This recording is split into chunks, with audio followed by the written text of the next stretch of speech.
Cipher case کے اندر ضمانت کی درخواست، مقدمے کو اخراج کی درخواست اور ٹرائل کو روکنے کی درخواست خارج کر دی گئی ہے، لیکن دوسری طرف ٹرائل کورٹ کے اندر جو ٹرائل ہے وہ اسی طرح تیزی سے چل رہا ہے جیسے توشہ خانہ کیس جو ہے جج ہمایوں دلال صاحب کے پاس تیزی سے چلا تھا اور گواہوں کو موقع بھی نہیں دیا گیا تھا، اور عمران خان صاحب کے خلاف فیصلہ دے کر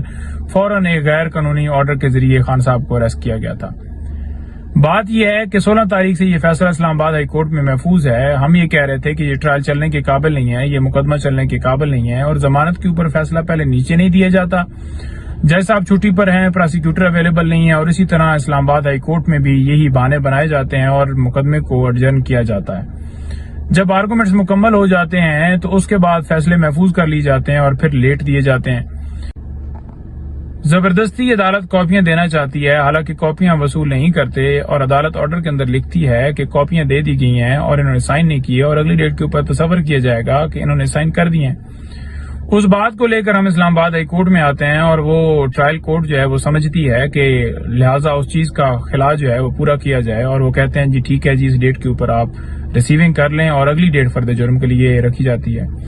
17 تاریخ سے لے کر 23 تاریخ تک 7 دن کا ٹائم کیسے پورا ہو سکتا ہے؟ حالانکہ قانونی طور پر یہ تقاضا ہے کہ فرد جرم لگانے کے لیے جب کاپیاں دی جائیں گی تو اس کے بعد 7 دن کا ٹائم دیا جائے گا، لیکن 7 دن کا ٹائم نہیں دیا گیا، اور 23 تاریخ کو فرد جرم اسی طرح سے زبردستی نافذ کرنے کے لیے ڈیٹ فکس کی گئی، اور عدالت میں جب 23 تاریخ کو پہنچے ہیں اور وہاں پر یہ کہا گیا ہے کہ جو کیس ہمارے اوپر بنایا گیا ہے وہ یہ ہے کہ سائفر اپنے پاس رکھا اور اس کو مس یوز کیا، اسے چوری کر لیا، تو سائفر کو ریکارڈ کے اوپر ہونا چاہیے تھا کیونکہ آپ نے تو برآمد کرنا ہے۔ جب سائفر ریکارڈ کے اوپر نہیں ہے، منٹس آف میٹنگ موجود نہیں ہے، تو پھر ٹرائل جو ہے وہ کیسے آگے فرد جرم لگ سکتا ہے؟ اور یہ بھی ان سے صدا کی گئی کہ تمام کاپیاں جو ہیں وہ دی جائیں، اکیوز جو ہیں وہ وصول کریں، اور اس کے بعد وہ پڑھیں گے، اس کے بعد جو ہے ساری چیزیں جو ہیں ان کو پتہ چلیں گی کہ میرے اوپر یہ فرد جرم لگایا جائے گا، اور اتنی کیا جلدی ہے، ٹائم دیا جائے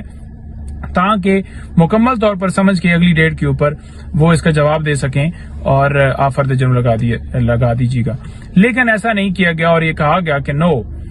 فرد جرم جو ہے آج ہی آپ پہ لگایا جائے گا، اور زبردستی لگا دی گیا۔ مختلف درخواستیں دی جاتی ہیں، 265D 265C ایڈجرنمنٹ کی، کوئی درخواست قبول نہیں کی جاتی، تمام درخواستیں واپس کر دی جاتی ہیں۔ پھر اس کے بعد جو ڈیٹ رکھی جاتی ہے وہ رکھی جاتی ہے کہ گواہوں کو طلب کیا جا رہا ہے 27 کو۔ آج 5 گواہ جو ہیں وہاں پر